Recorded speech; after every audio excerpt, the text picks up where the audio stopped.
8-year-old Amara Williams had learned to expect the stares, the whispers, and the assumptions that came with her leg braces and crutches. But she never expected that walking into Master Chen's martial arts studio on a rainy Tuesday afternoon would change everything. When a cocky black belt challenged her to show them what she's got, with a smirk that suggested it was all just a cruel joke, nobody in that gym was prepared for what happened next. Sometimes the smallest warriors carry the biggest hearts and the most surprising secrets. Hey there, my beautiful family and friends. Welcome back. If you're ready to settle in for another unforgettable story, make sure you hit that subscribe button and let me know in the comments where you're watching from. Hearing from you, no matter where you are in the world, always makes my day. And hey, if you enjoy this one, stay tuned because there are always more powerful stories on the way, and you definitely don't want to miss them. Before we begin, do me a favor, like this video, subscribe, and share it with someone you love. You never know whose heart this story might touch. Now, let me take a moment to speak into your life. I pray that whatever burden you're carrying, you find peace that passes all understanding. I pray that in the quiet moments when no one sees your tears, God sees you and comforts you. I pray for healing over every broken piece of your heart and strength to rise again no matter how many times life has knocked you down. May joy find its way back to you, even if you've forgotten what it feels like. May your faith be reignited, your spirit lifted, and may love, real, deep, unconditional love, surround you wherever you are right now. You're not forgotten, you're not invisible, and you're not alone. This community is your safe space, and this story, like all the others, is here to remind you just how powerful your journey truly is. Now take a deep breath, get comfortable, and let's dive into today's story. The afternoon rain drummed against the windows of Master Chen's Martial Arts Academy as 8-year-old Amara Williams pressed her face against the glass, watching the students inside move with fluid precision through their kata forms. Her breath fogged the window as she traced the movements with her finger, memorizing each stance, each block, each strike she'd watched dozens of times from this same spot on the sidewalk. Have you ever helped someone without expecting anything back? Come on, baby girl, her grandmother's voice called from behind her. We need to get home before this rain gets worse. Amara turned reluctantly, her leg braces clicking softly against the concrete as she adjusted her crutches. At 8 years old, she'd been born with spina bifida, a condition that affected her spine and left her legs weak, requiring the metal braces and crutches that had become as much a part of her as her bright smile and determined spirit. Just 5 more minutes, Grandma Rosie? Amara asked, her dark eyes pleading. They're practicing the tiger form today. Rosie Williams looked at her granddaughter with a mixture of love and heartbreak. For 3 months now, ever since they'd moved to this neighborhood, Amara had insisted on walking past the martial arts studio every day after school. The child was fascinated by the discipline, the grace, the way the students seemed to flow like water one moment and strike like lightning the next. Sweetheart, you know we can't afford those classes, Rosie said gently, pulling her worn jacket tighter against the evening chill. Those lessons cost more than our grocery budget for a month. Amara nodded, understanding but not defeated. She'd heard this conversation before. Her grandmother worked 2 jobs, cleaning offices at night and stocking shelves at the grocery store during the day, just to keep their tiny apartment and put food on the table. There was no room in their budget for martial arts lessons, dance classes, or any of the activities other kids took for granted. But that didn't stop Amara from dreaming. Inside the dojo, Master Chen, a kind-faced man in his 50s with graying temples, noticed the same small figure pressed against his window. For months, he'd watched this little girl with leg braces stand outside, rain or shine, studying his students with an intensity that reminded him of his own childhood fascination with the martial arts. Master Chen, called Derek Morrison, a 17-year-old black belt with perfectly styled hair and an attitude to match. Are we going to practice sparring today? I've been working on some new combinations. Derek was one of those students who had natural talent but lacked humility.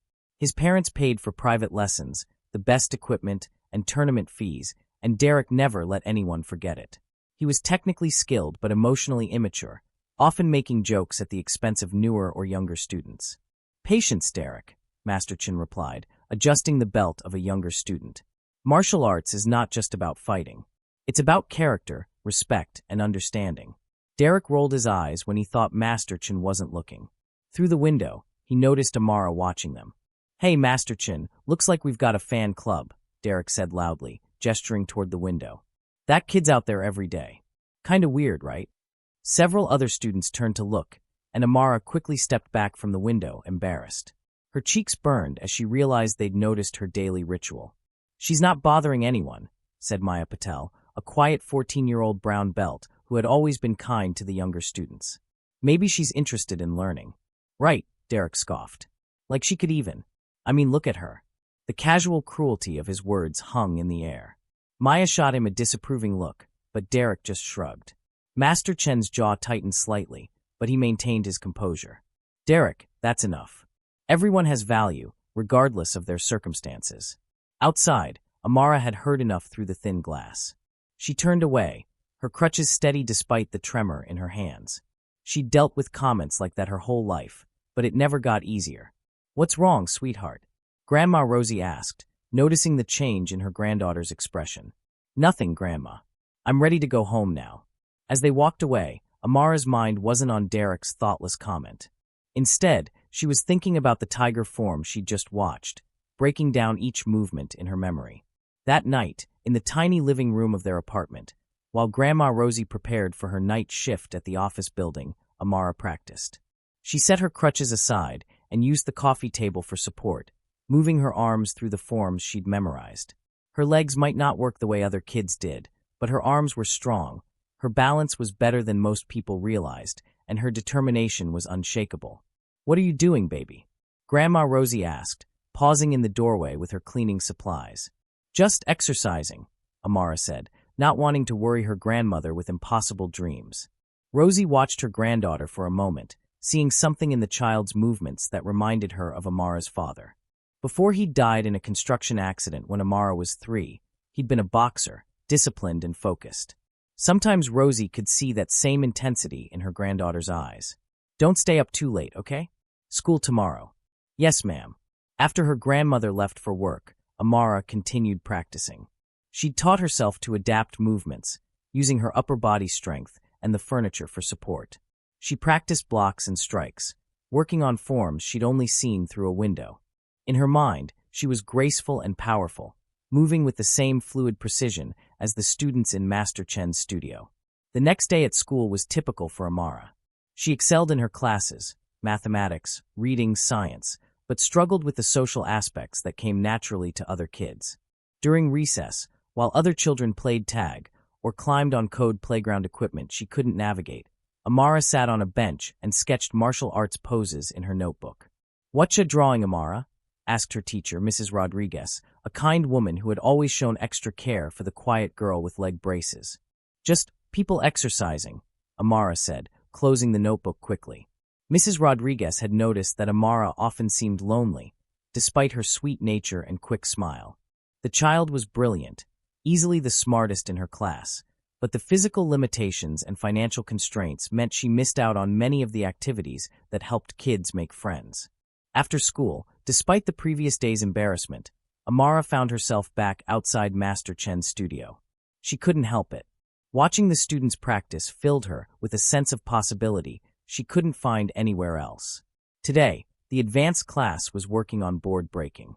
Amara watched in fascination as student after student stepped forward to break wooden boards with precise strikes. Some succeeded immediately, others took several attempts, but Master Chen encouraged each one with patience and wisdom. Derek, of course, broke his board with theatrical flair, celebrating as if he'd accomplished something extraordinary. "Too easy," he announced loudly. "Anyone can break these boards." "Can you?" asked a small voice. Everyone in the studio turned toward the door, which had somehow opened. Amara stood in the doorway, balanced on her crutches, her question hanging in the air. The studio fell silent. Several students looked uncomfortable, unsure how this small girl with leg braces had entered their space. Derek's face showed surprise, then something that might have been embarrassment. Then his usual arrogance reasserted itself. "Can I what?" Derek asked, though he'd heard her clearly. "Can anyone break the boards?" Amara repeated, her voice steady despite the fact that every eye in the room was on her. "You said anyone can do it."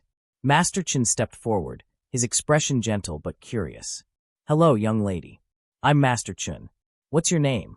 "Amara Williams," she said, offering a small bow that she'd seen the students perform.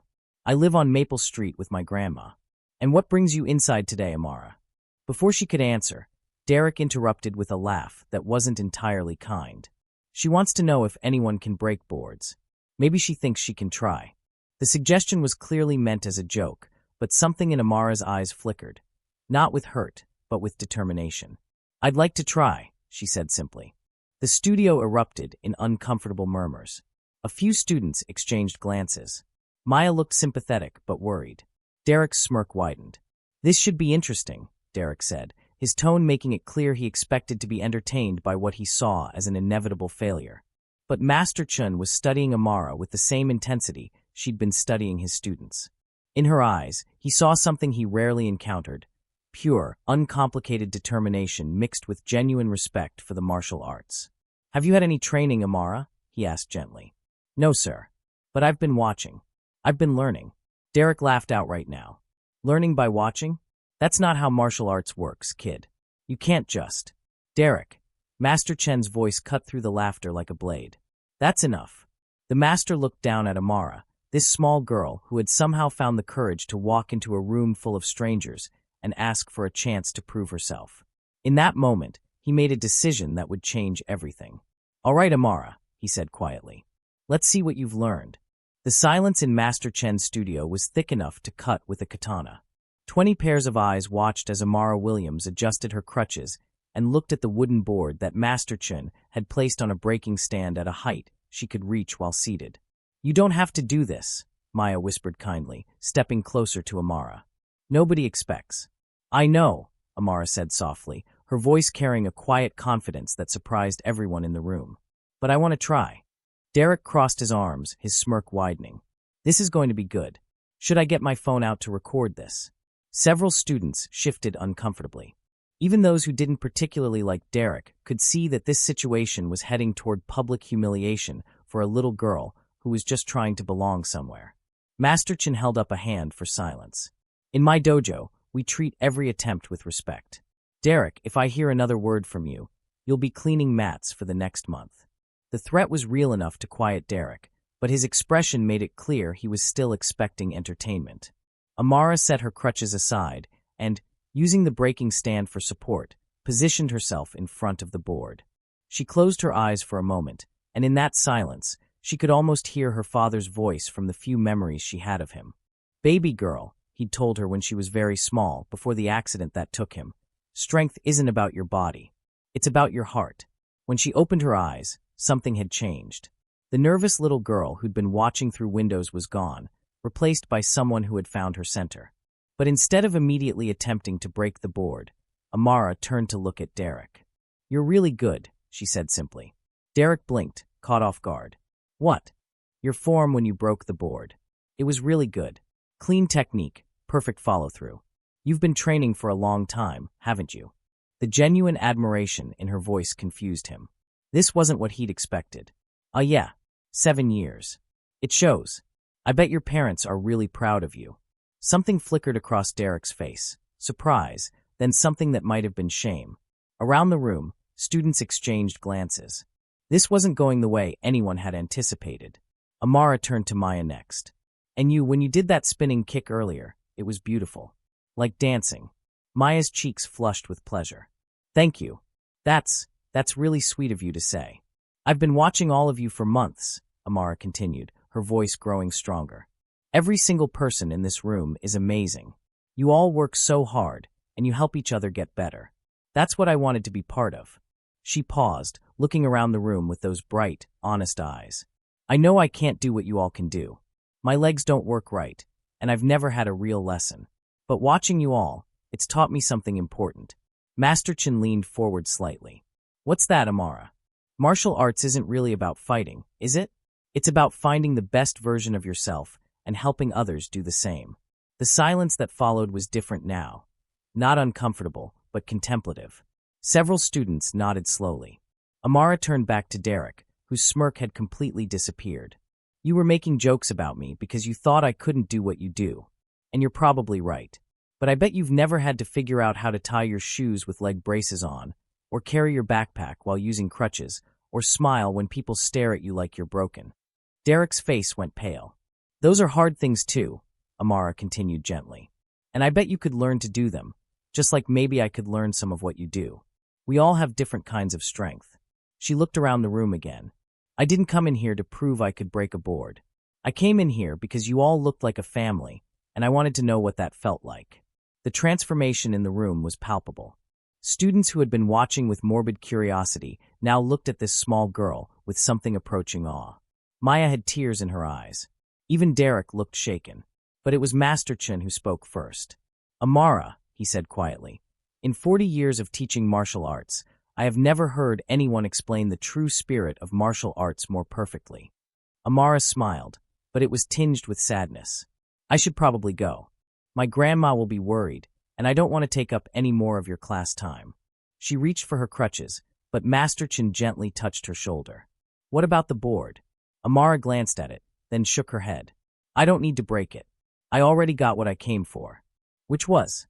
To understand what makes all of you so special. And to maybe help someone else understand it too.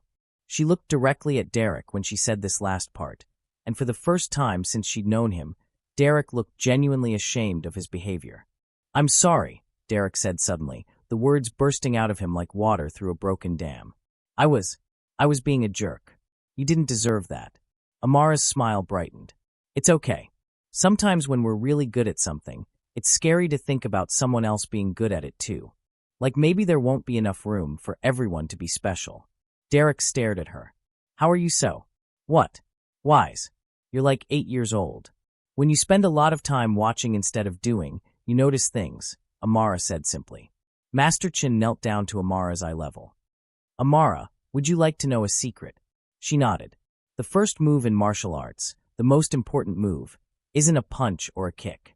It's opening your heart to others, even when they haven't been kind to you. You just demonstrated that move perfectly. Around the room, students were nodding. Several were wiping their eyes. You know what? Said a voice from the back of the room. It was Tommy Chun, Master Chen's 15-year-old son, who rarely spoke in class. I've been training here for 10 years, and I just learned more about martial arts in the last 5 minutes than I have in months. Other students murmured agreement. The atmosphere in the room had completely shifted. Where there had been tension and anticipated cruelty, there was now something warm and inclusive. Derek stepped forward, and for a moment, Amara tensed, unsure what to expect. Would you like me to show you how to break the board? Derek asked, his voice completely different from the mocking tone he'd used earlier. I mean, if you still want to try.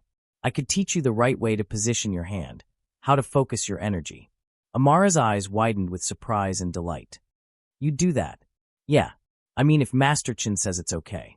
Master Chen looked around the room, seeing something he'd been trying to teach for years finally taking root. I think that would be an excellent idea.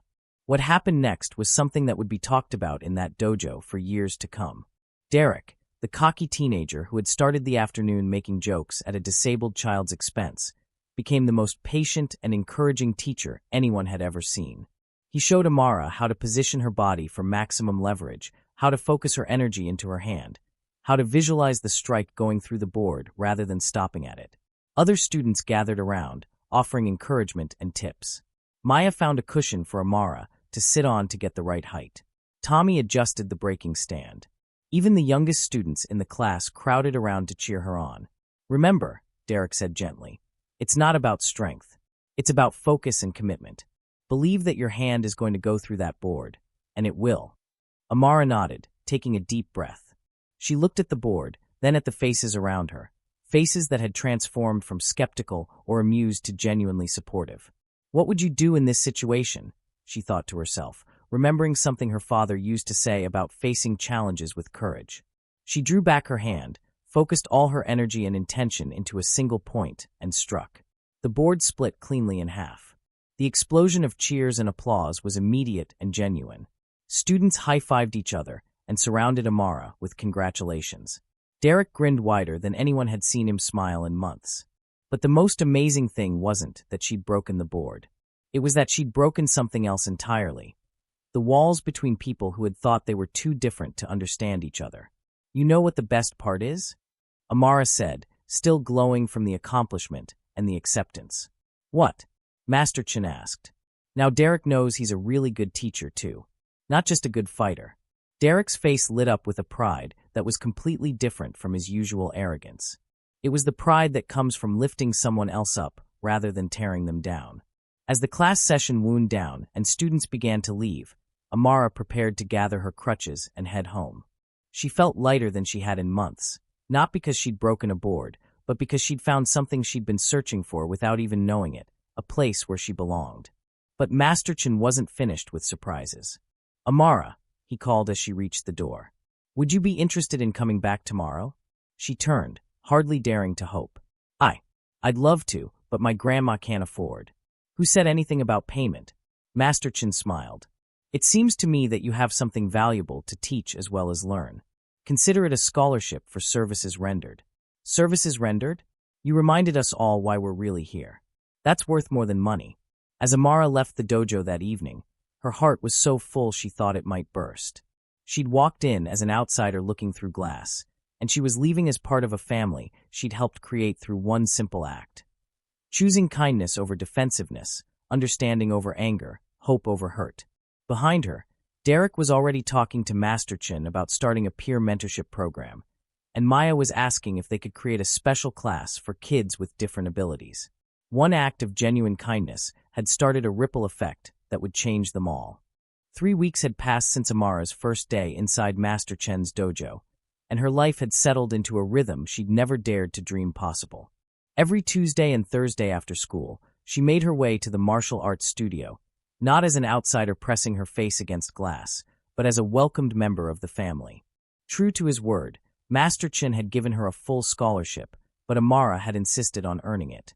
She arrived early to help set up mats, stayed late to organize equipment, and had even created a small library corner where she tutored younger students in math and reading while they waited for their parents.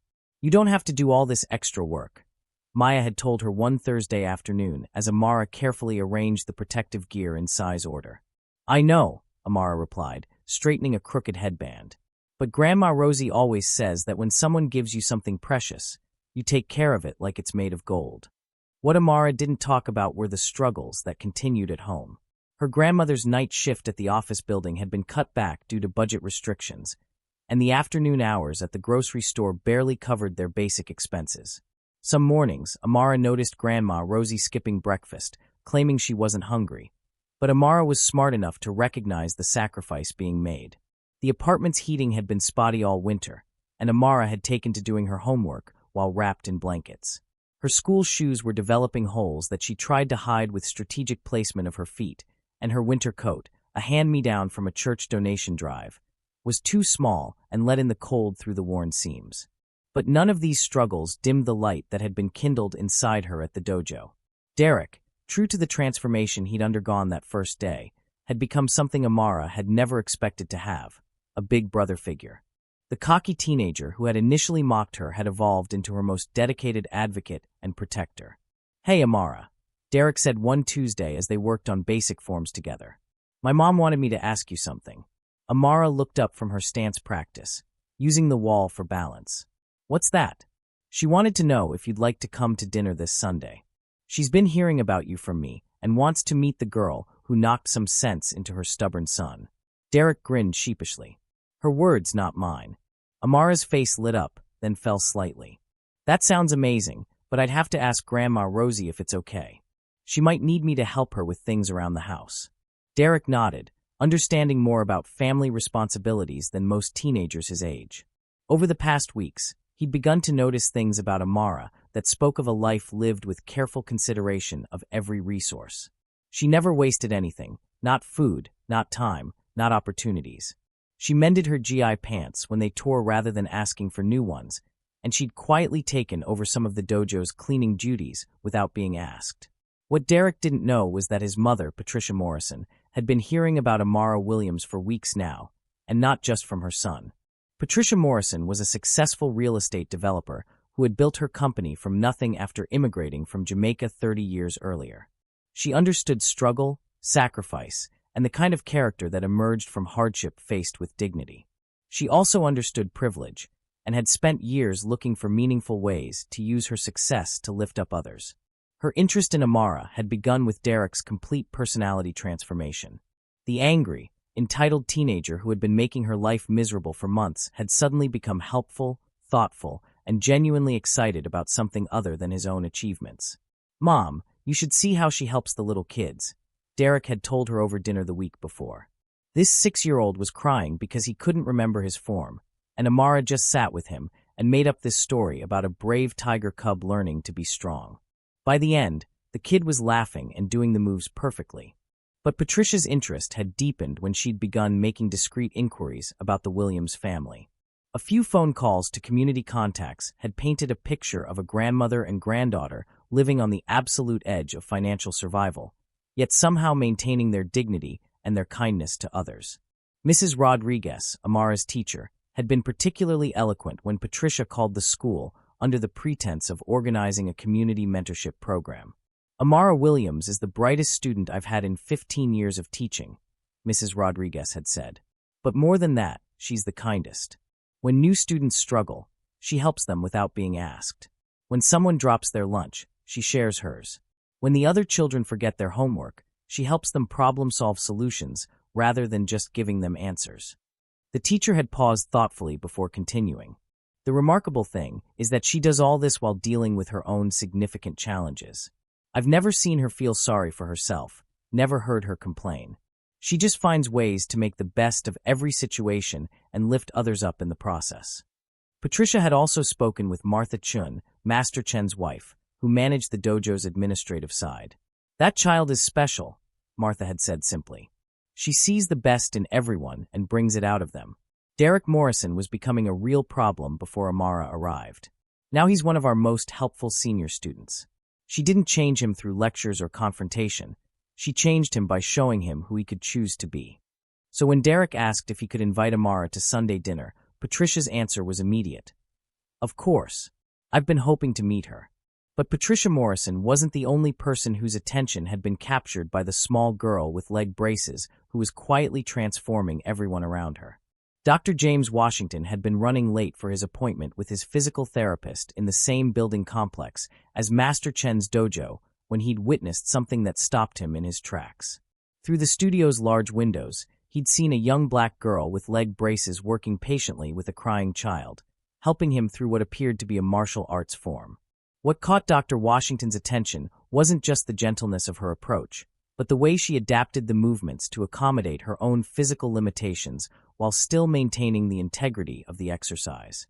Dr. Washington was the chief of pediatric orthopedic surgery at the city's children's hospital, and he'd spent his career working with children who faced physical challenges similar to what he'd observed in this young girl.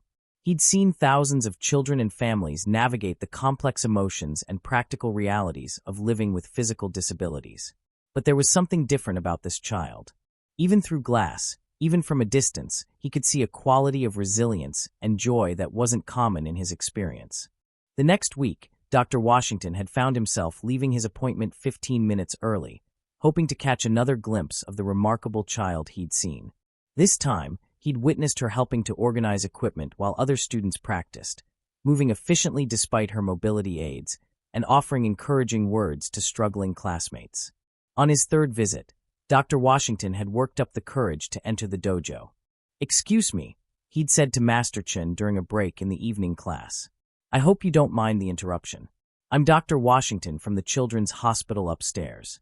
I couldn't help but notice one of your students, the young girl with the leg braces."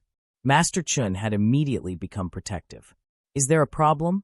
"Oh no, not at all," Dr. Washington had assured him quickly. "Quite the opposite.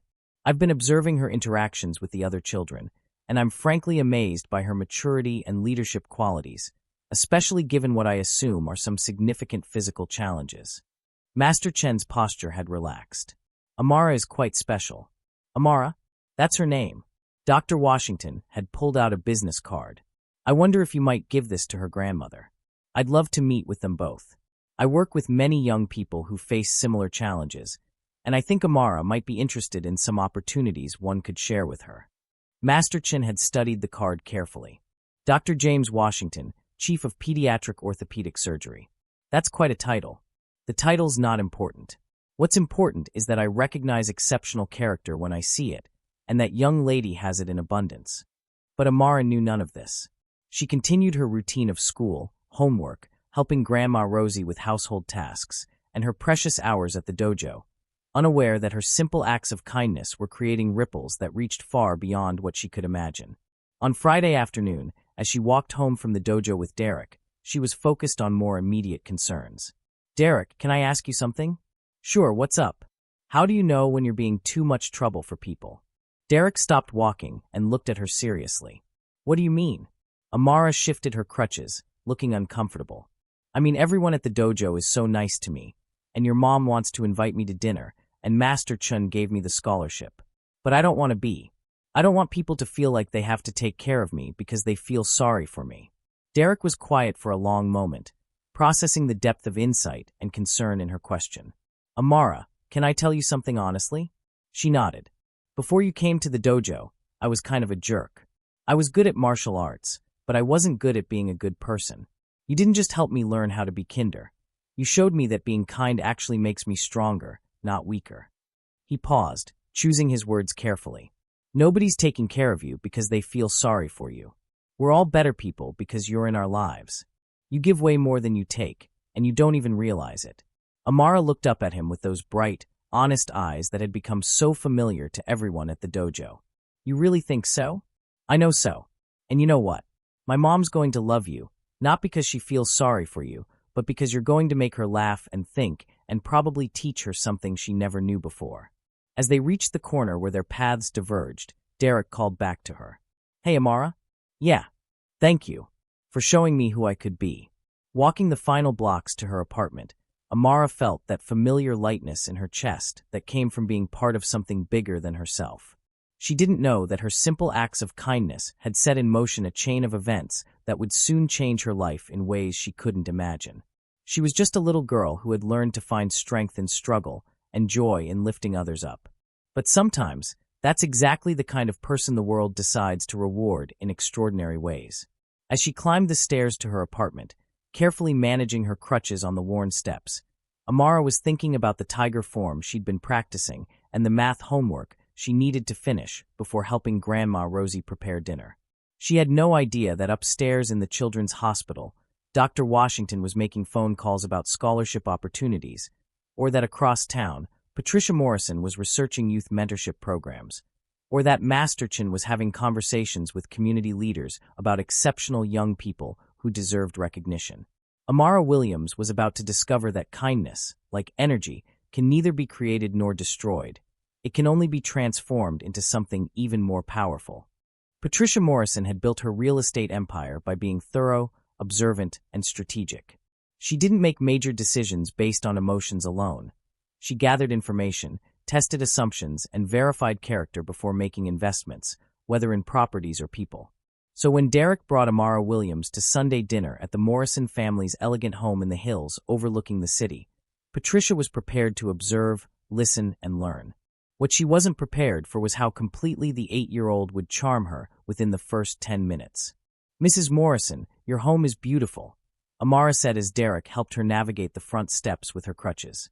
"I love how you have books everywhere. It feels like a library that people actually live in." Patricia smiled, glancing around at the built-in bookshelves that lined the hallway. "Thank you, Amara. I'm a bit of a book collector. Do you enjoy reading?" "Oh yes, ma'am. Grandma Rosie says books are like doorways to everywhere you can't afford to go."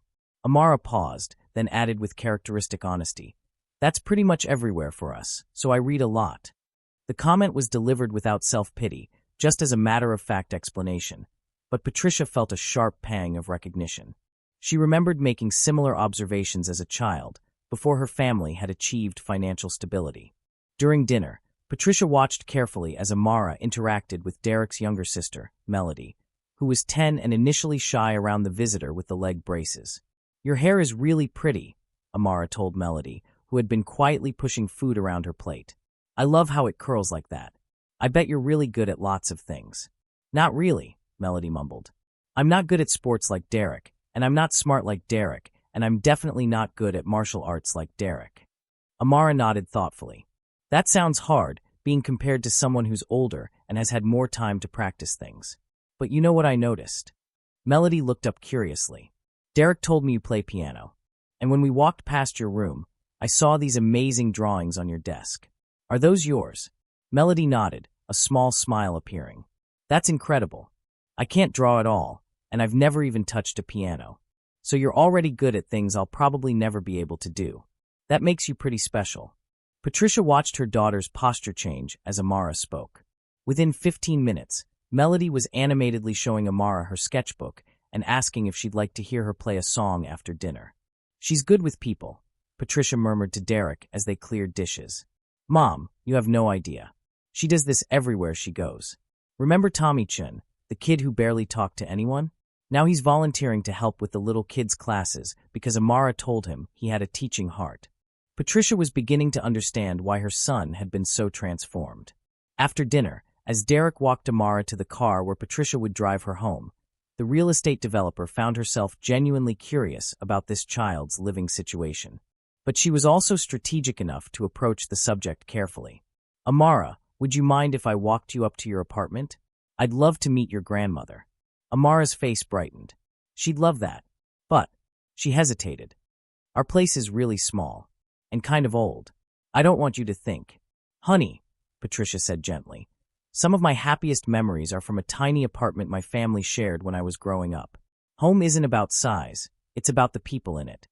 The drive to Amara's neighborhood took them through parts of the city Patricia rarely visited anymore. As they pulled up to the aging apartment complex, she noticed the broken streetlights, the cracked sidewalks, the general air of neglect that spoke of a community struggling with limited resources. But she also noticed how Amara waved to several neighbors, called out greetings, and was clearly known and loved in this community. Hi, Mrs. Patterson. Amara called to an elderly woman sitting on her stoop. How's your arthritis today? Better, baby girl. You tell your grandma I said hello. Mr. Rodriguez. Amara waved to a man working under the hood of an old car. Did you figure out what was wrong with the engine? Getting there, Mija. Your grandma around? I wanted to thank her for that soup she brought when Maria was sick. Patricia was beginning to see a pattern. Everywhere they went, people knew Amara and spoke of her grandmother with obvious affection and respect. Inside the small apartment, Patricia met Rosie Williams and immediately understood where Amara's character had been forged. The apartment was tiny, clean, and filled with love. The furniture was old but carefully maintained. There were plants on every windowsill, books stacked neatly on shelves made from boards and bricks, and photographs showing 3 generations of a family that had clearly prioritized education and community over material possessions. Mrs. Morrison, it's such a pleasure, Grandma Rosie said, offering tea despite the obvious fact that good tea was probably a luxury in this household. Amara's been talking about Derek and the Dojo family nonstop. You've raised a good son. Thank you. And you've raised an extraordinary granddaughter. As the 2 women talked, Patricia learned more about the Williams family's circumstances. Rosie worked 2 part-time jobs, neither of which offered benefits. Amara's medical needs, the leg braces, periodic doctor visits, physical therapy, ate up a significant portion of their already tight budget.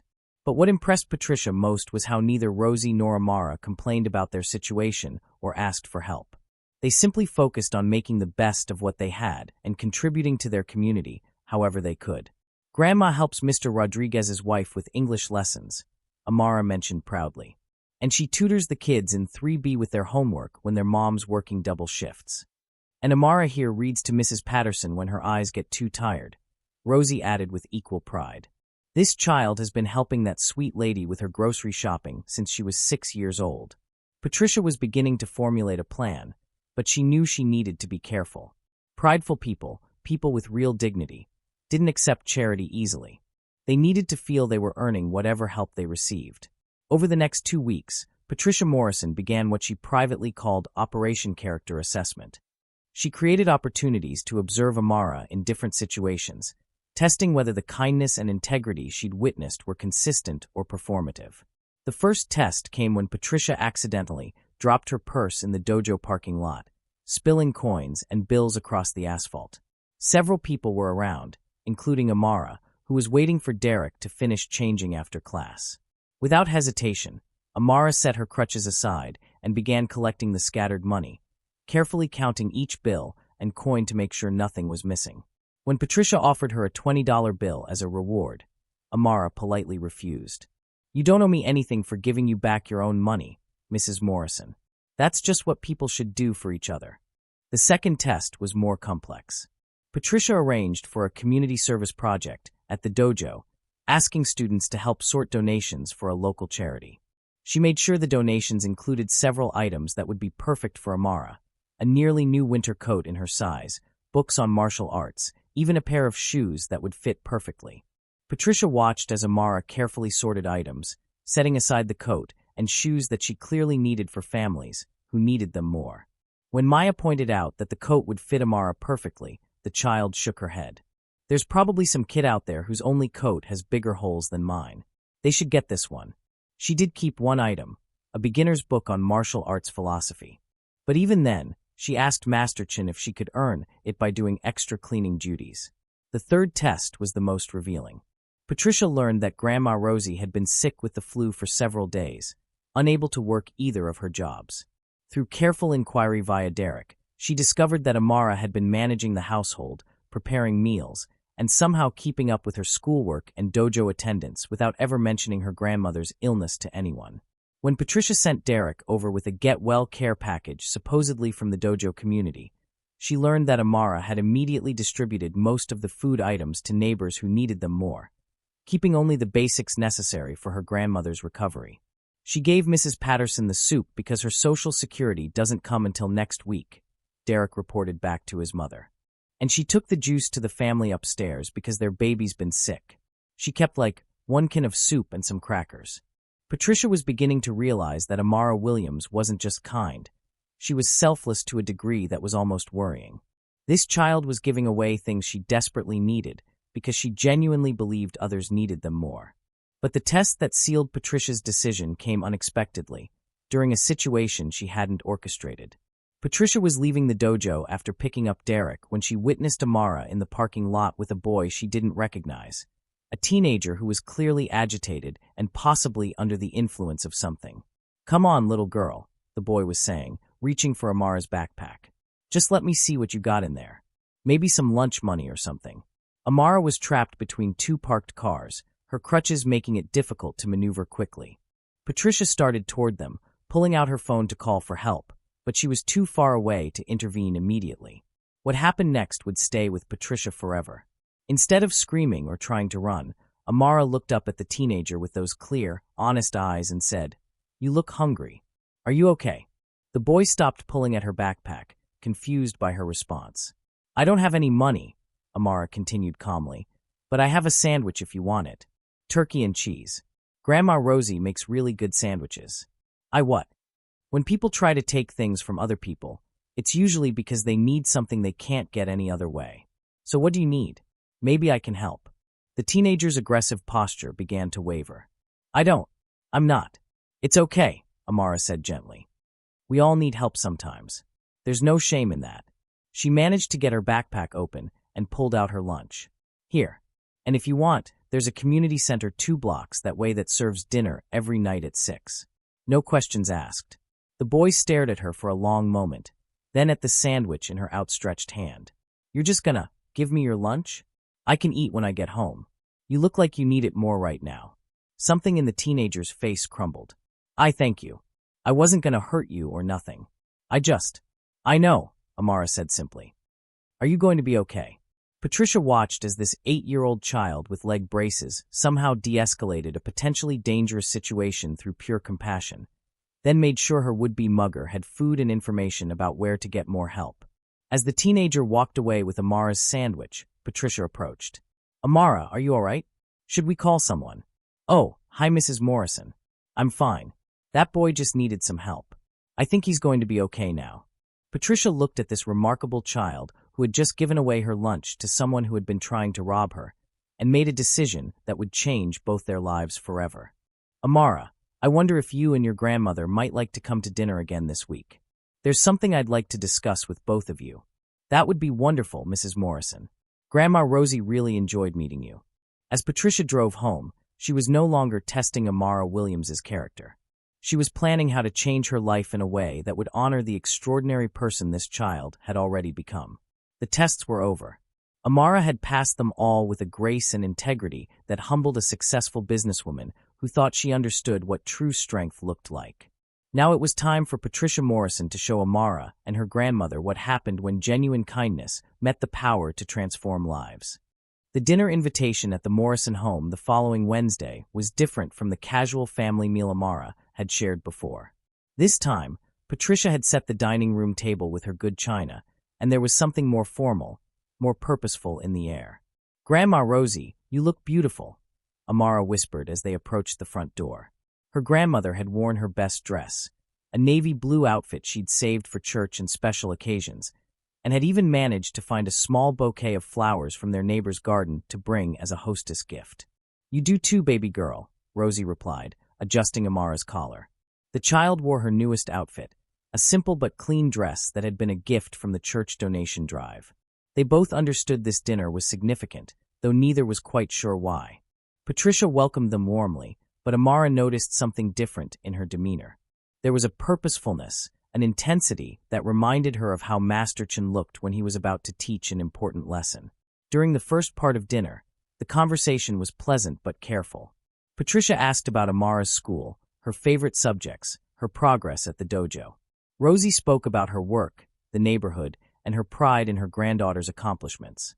But as the evening progressed, Patricia began asking deeper questions. Questions that revealed her genuine interest in understanding the Williams family's story. "Rosie," Amara mentioned that her father was a boxer. "Would you tell me about him?" Amara looked up from her plate, surprised. She rarely talked about her father, partly because the memories were fuzzy and partly because she knew it made Grandma Rosie sad. Rosie was quiet for a moment, then smiled softly. "Marcus Williams was the most disciplined man I ever knew. Started boxing when he was 12 because he was getting into fights at school. His coach told him fighting in the ring was about more than just hitting. It was about character, respect, controlling your emotions. Daddy was strong," Amara added quietly.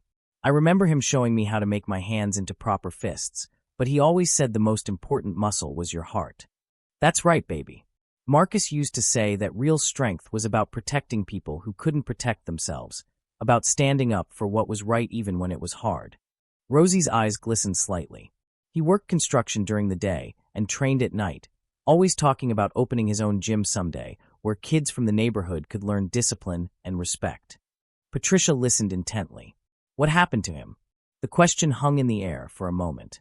Amara reached over and took her grandmother's hand. "Construction accident when Amara was 3, Rosie said simply. Scaffolding collapsed. He was trying to help get other workers to safety when she trailed off, then straightened her shoulders. He died the way he lived, thinking about other people first." Amara squeezed her grandmother's hand. "Grandma says I have his heart. That's why I like helping people." "You definitely have his heart," Rosie agreed. "And his stubborn streak. This child has been taking care of people since she could walk. Even with her leg braces, she was always the one making sure other kids didn't feel left out, sharing her toys with children who didn't have any." Patricia found herself deeply moved by the story, but also curious about something she'd observed. "Amara, I've noticed that you often put other people's needs before your own. Where did you learn to do that?" Amara looked puzzled, as if the question didn't make sense. "I don't understand." "Well, like when you gave your sandwich to that boy in the parking lot, or when you sorted the donation items at the dojo and set aside things you clearly needed. You seem to automatically think about what others need before you think about what you need." Amara glanced at her grandmother, then back at Patricia. "But that's just normal, isn't it? When you have something and someone else needs it more, you share. That's what families do." "Not all families, sweetheart," Patricia said gently. "But Grandma Rosie always shares," Amara continued. "When Mrs. Patterson didn't have money for groceries last month, Grandma gave her half of ours. When the family upstairs couldn't pay their electric bill, Grandma paid it even though it meant we had to eat peanut butter sandwiches for 2 weeks." Rosie looked embarrassed. "Amara, honey, maybe Mrs. Morrison doesn't need to hear about all that." "Actually, I very much want to hear about it," Patricia said. "It helps me understand where Amara learned to be so generous." "It's not generosity," Rosie said firmly. "It's community. When Marcus died, this neighborhood rallied around us. People brought food, helped with Amara's medical appointments, watched her when I had to work extra shifts. We wouldn't have survived without that support." "So now you do the same for others," Patricia observed. "Of course. That's how community works. You help when you can, you accept help when you need it, and nobody keeps score because we're all in this together. Patricia was beginning to understand the foundation upon which Amara's character had been built. This wasn't just natural compassion. It was learned behavior from a grandmother who had modeled selfless community care every day of the child's life. "Amara," Patricia said, "what do you want to be when you grow up?" The 8-year-old's face lit up. "I want to be like Grandma Rosie and Daddy rolled into one person. Strong enough to protect people who need protecting, and wise enough to help people solve problems before they become too big to handle." That's a beautiful goal. Do you know how you might do that? Well, I've been thinking about it a lot. Maybe I could be a teacher, because teachers help kids learn how to think and solve problems. Or maybe a doctor, because doctors help people feel better. Or maybe I could work at the dojo and teach martial arts, because that helps people become strong on the inside and outside. Patricia exchanged a meaningful look with Derek, who had been listening quietly to the conversation. "Those are all wonderful possibilities," Patricia said. "But they all require education, and good education can be expensive." The comment brought a shadow across Amara's face. She'd been trying not to think about the fact that her dreams might be limited by their financial circumstances. "We'll figure it out," Rosie said quickly, her voice carrying a protective edge. "Amara's smart enough to earn scholarships, and I'll work as many jobs as I need to work to make sure she gets every opportunity she deserves." Patricia could see the fierce love and determination in the older woman's eyes, but she could also see the exhaustion of someone who was already working herself to the bone with little margin for additional burdens. "Rosie, can I ask you something personal?" "Of course. What's your biggest worry about Amara's future?" The question caught Rosie off guard. She was quiet for a long moment, clearly wrestling with whether to be polite or honest. "You want the truth? Please." Rosie looked at her granddaughter, who was listening intently. "My biggest worry is that I won't live long enough to see her through college, or that my health will fail before she's old enough to take care of herself. I'm already 68, and this old body isn't getting any younger." Amara's eyes widened. "Grandma, you're not old, and you're strong as anything. I know, baby girl. But I also know that life doesn't always go according to our plans." Rosie turned back to Patricia. "My second biggest worry is that Amara will limit her dreams because she thinks she needs to stay close to home to take care of me. This child has the potential to change the world, but only if she has the opportunities and resources to develop her gifts." Patricia leaned forward slightly. "What if I told you that those opportunities and resources might be more available than you think?" "What do you mean?" Patricia took a deep breath. It was time to begin revealing what she'd been planning. "Over the past month, I've had the privilege of watching your granddaughter interact with my family and the dojo community. I've seen her kindness, her intelligence, her leadership qualities, and her genuine concern for others." She paused, choosing her words carefully. "I've also done some research into educational opportunities for exceptional young people. There are scholarships, mentorship programs, and support systems available for children who demonstrate the kind of character and potential I see in Amara."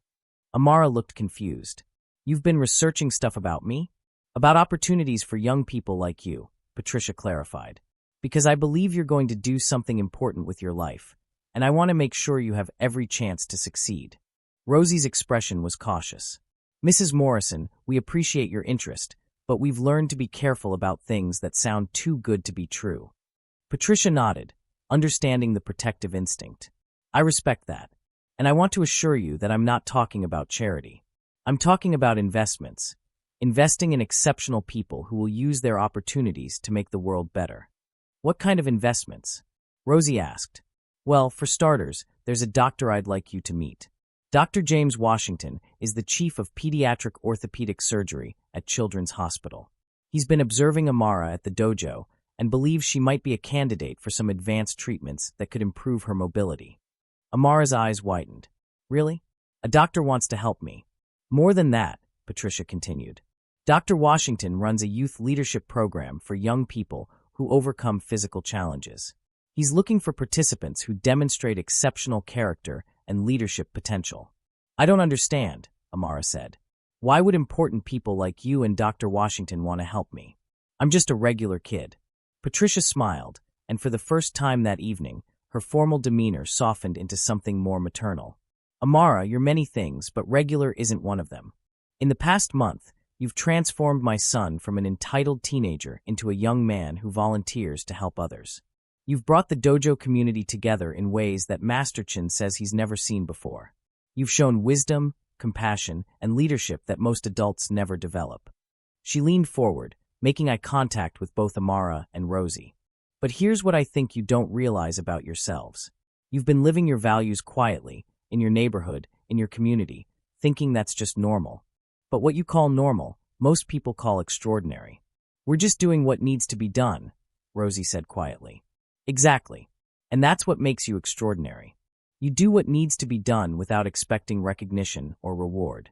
You help others without keeping score. You maintain your dignity and your kindness even when life is difficult.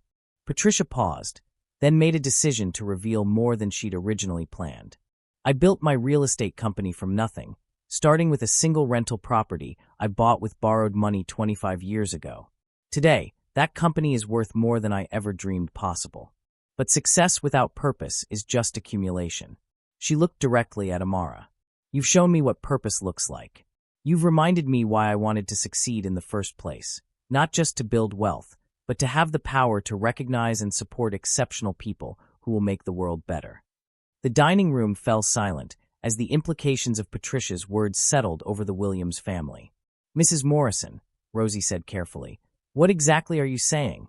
Patricia smiled, and in that smile, Amara glimpsed something that made her heart race with possibility. I'm saying that kindness has power, Rosie. Sometimes more power than we can imagine. And your granddaughter's kindness is about to change both of your lives in ways you never expected. As the evening wound down and Patricia prepared to drive them home, Amara felt as if the world had somehow expanded around her. She didn't fully understand what was happening, but she sensed that her life was balanced on the edge of transformation.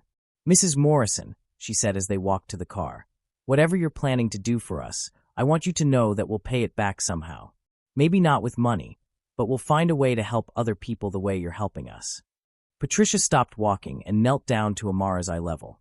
Sweet girl, you've already paid it back. You've already changed more lives than you know. This isn't about debt, it's about recognizing something precious and making sure it has room to grow.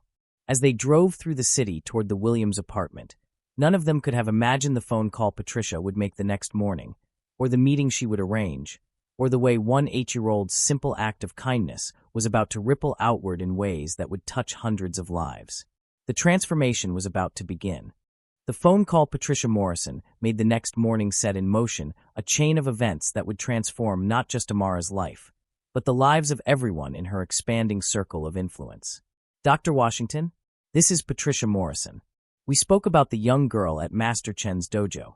Yes, Amara Williams. I'd like to arrange a meeting with her and her grandmother, if you're still interested. Dr. James Washington had been hoping for this call. In his 30 years of pediatric medicine, he'd rarely encountered a child who demonstrated such natural leadership and resilience while facing significant physical challenges. I'm very interested, he replied. In fact, I've been doing some research of my own. There are some remarkable opportunities I'd like to discuss with them. Opportunities. Patricia, I don't know if you're aware, but there's a national foundation that identifies young people who overcome adversity while demonstrating exceptional character. They provide comprehensive support, medical care, educational scholarships, mentorship programs. Amara Williams fits their criteria perfectly. Patricia felt a surge of excitement. Her own plans were expanding beyond what she'd initially imagined. Dr. Washington, I think we need to meet before we approach the family. I have some ideas of my own, and I suspect we could accomplish more working together than separately. Meanwhile, unaware of the conversations happening on her behalf, Amara was navigating her regular Thursday routine. School, homework, then the dojo, the rhythm that had become the foundation of her happiness. But today was different. Today, Master Chin had asked her to help with something special. Amara, I have a favor to ask, Master Chin said as she finished organizing the equipment room. There's a new student starting next week. A girl about your age who has some challenges similar to yours. Amara looked up with interest. What kind of challenges? She was born with cerebral palsy. She can walk, but her movements are different, and she's been teased at school. Her mother is hoping martial arts might help build her confidence. What's her name? Isabella Chun, no relation to me despite the name. She's moving here from another state because her father got a new job. Amara nodded thoughtfully. She's probably scared. New school, new city, New activity where she doesn't know anyone. I remember what that feels like. That's exactly why I thought of you. Would you be willing to be her partner when she starts? Help her feel welcome. Of course. Can I meet her before her first class? Maybe we could talk on the phone or something. It might be easier for her if she knows somebody before she walks into a room full of strangers. Master Chen smiled. This was exactly the response he'd expected from Amara, but it still warmed his heart to see her instinctive empathy. I'll ask her mother about that. I think it's an excellent idea. That evening, Patricia Morrison appeared at the dojo just as Amara's session was ending. This had become a regular occurrence over the past 2 weeks, though Amara wasn't sure why Patricia seemed to be around so often. "Hi, Mrs. Morrison," Amara called out, waving as she gathered her water bottle and notebook. Derek left already, but I think he went to the library to work on his history project. "Actually, I came to see you," Patricia said. "I was wondering if you'd like to take a walk with me. There's something I'd like to show you." Curious, Amara agreed. They walked slowly through the downtown area, Patricia adjusting her pace to accommodate Amara's crutches. The late afternoon sun cast long shadows between the buildings, and the city was settling into its evening rhythm. "Amara, what do you see when you look around here?" Patricia asked as they paused at a small park that had seen better days. Amara studied the area carefully. The park had old code playground equipment, some broken benches, and areas where the grass had worn away completely. But she also noticed other things. "I see potential," she said finally. "The code playground could be really nice if someone fixed the swings and painted the equipment. Those benches could be perfect for reading if they weren't broken. And look," she pointed to a corner of the park where someone had started a small garden. "Someone's trying to grow flowers there. They probably don't have much money for supplies, but they're trying to make it beautiful anyway." Patricia nodded, impressed as always by Amara's ability to see possibility rather than problems. "What would you do if you could improve this park?" Amara's eyes lit up. "Well, first I'd fix the code playground so kids could use it safely. Then I'd put in more benches so families could sit together. Maybe add some tables where people could play chess or do homework outside. And definitely expand that garden. Flowers make everything feel more hopeful." "Those are wonderful ideas. What else?" "Maybe a little stage area where kids could put on plays or musicians could perform. And a bulletin board where people could post notices about community events or if they need help with something." Amara paused, thinking. "Oh, and better lighting so people could use it in the evenings safely." Patricia was taking mental notes of every suggestion.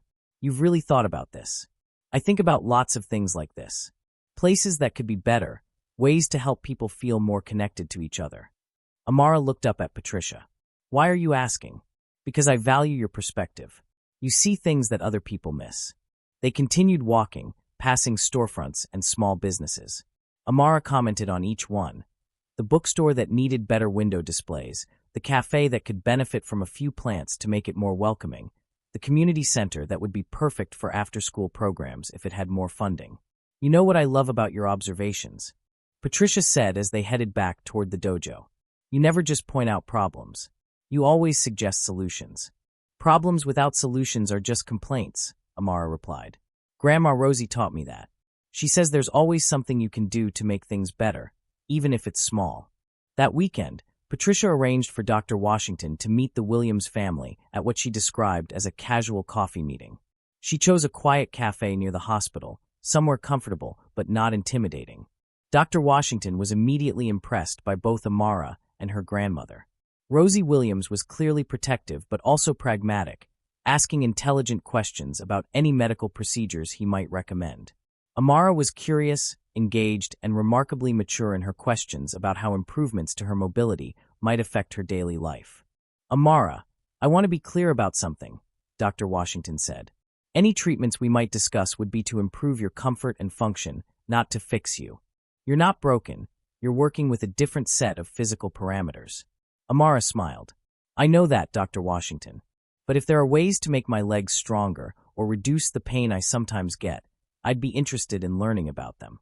"You have pain?" Rosie asked, concerned. This was the first she'd heard of it. "Just sometimes, Grandma. Usually at night, and it's not bad. I didn't want you to worry." Dr. Washington and Patricia exchanged a look. This child's tendency to minimize her own needs in order to protect others was both admirable and concerning. "Amara, It's important that you tell the adults in your life when you're experiencing discomfort, Dr. Washington said gently. We can't help if we don't know what's going on. I know. Grandma already worries about so many things. I didn't want to add to that. Rosie reached over and took her granddaughter's hand. Baby girl, my job is to worry about you. That's what grandmothers do. Don't you ever hide pain from me, you understand. After the medical discussion, Dr. Washington shifted to talking about his youth leadership program. Amara, I work with young people who face various challenges, some physical, some economic, some social. The program provides mentorship, educational support, and leadership training. But more than that, it connects participants with a community of peers who understand what it's like to overcome obstacles. What kind of leadership training? Amara asked. Public speaking, project management, community organizing, conflict resolution. Skills that help young people become effective advocates for themselves and others. Amara's eyes sparkled with interest. Could I learn how to help other kids like Isabella? Isabella, a new girl starting at the dojo. She has cerebral palsy, and she's scared about fitting in. Master Chen asked me to help her, but I want to make sure I do it right. Dr. Washington looked at Patricia with an expression that clearly said, I told you this child was special. Amara, helping Isabella would be exactly the kind of leadership the program is designed to develop. You'd learn techniques for peer mentorship, inclusive communication, and creating supportive environments. As the meeting concluded, Dr. Washington pulled Patricia aside. I've already made some calls, he said quietly. The National Foundation for Youth Excellence wants to meet her. They've never had a candidate this young who demonstrates such clear leadership potential. What would that mean for her? Full educational scholarship through college, comprehensive medical care, summer leadership camps, internship opportunities. Patricia, this could change her entire trajectory. Patricia felt a surge of excitement mixed with protectiveness. And what would they expect from her? To continue being exactly who she is. To develop her leadership skills and use them to help others. They're not trying to change her. They want to amplify her impact. That evening, as Patricia drove the Williams family home, she found herself thinking about the responsibility she was taking on. She'd started with a simple desire to help a child who had shown kindness to her son. Now she was orchestrating what could be a life-changing opportunity. Mrs. Morrison, Amara said from the back seat. Can I ask you something? Of course. Why are you doing all this for us? I mean, Dr. Washington and the leadership program and everything. We're not your family. Patricia was quiet for a moment, considering how to answer honestly without revealing the full extent of her plans. Amara, do you remember what you said to Derek that first day at the dojo? About helping someone else understand what made everyone special. Yes. You showed me something I'd forgotten. That success without purpose is just accumulation. You and your grandmother have given me a purpose that's bigger than just building a business. She paused at a red light and turned to look at both Amara and Rosie. But more than that, you've become family to us. Derek is a better person because of you. I'm a better person because of you. When you care about someone, you want to see them have every opportunity to succeed. We feel the same way about all of you, Rosie said quietly. As they pulled up to the apartment complex, Amara noticed something different. The broken streetlight that had been out for months was working, casting a warm glow over the entrance. Huh, she said. Somebody finally fixed the light. Patricia and Rosie exchanged a quick glance. Patricia had quietly arranged for the light repair, along with several other small improvements to the complex, but she wasn't ready to reveal the extent of her behind-the-scenes work. Things have a way of getting better when good people live in a place, Patricia said instead. That night, as Amara lay in bed thinking about the day's events, she felt a strange mixture of excitement and anxiety. So many good things were happening, new opportunities, new people who seemed to care about her future, possibilities she'd never dared to imagine. But there was also a nagging worry in the back of her mind. When things seemed too good to be true, they usually were. She'd learned that lesson early in life. Still, as she drifted off to sleep, Amara allowed herself to hope that maybe, just maybe, kindness really did have the power to change everything. Down the hall, Grandma Rosie was having similar thoughts, but with the added complexity of adult understanding. She recognized that Patricia Morrison was orchestrating something significant, and while she was grateful, she was also protective of her granddaughter's heart. Tomorrow, she decided, she would have a frank conversation with Patricia about expectations and boundaries. Amara's kindness was genuine and should be protected, not exploited. But tonight, she would allow herself to believe that sometimes good people really did look out for each other without expecting anything in return. What would you do in this situation?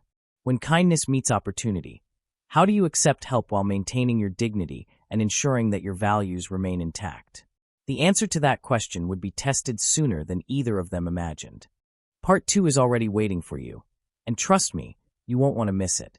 Click it now, and let's keep going.